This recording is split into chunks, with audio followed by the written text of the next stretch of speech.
नमस्कार दोस्तों, स्वागत करता हूं अभिनेता ऑफिशियल न्यू में। हमारे चैनल पर पहली बार आए हैं तो हमारे चैनल को सब्सक्राइब करें और वीडियो के लाइक करें। एक खबर है, खेसारी लाल यादव की एक वीडियो बहुत ज़्यादा ही वायरल हो रहा है। उसी के बारे में बहुत ही बड़ी जानकारी देने वाला हूं। वीडियो को पूरा देखें तभी समझ में आएगा।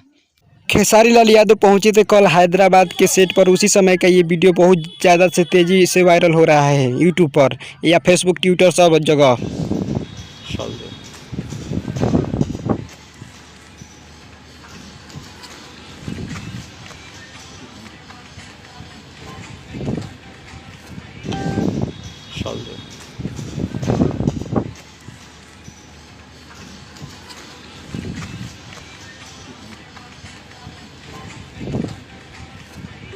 करता हूं कि ये खबर आप लोगों को अच्छी लगी हो तो हमारे चैनल को सब्सक्राइब करें और वीडियो को लाइक करें, साथ ही कमेंट करें कि ये वीडियो कैसी लगी। मिलते हैं नेक्स्ट वीडियो में किसी और खबर के साथ। जय हिंद, जय भोजपुरी।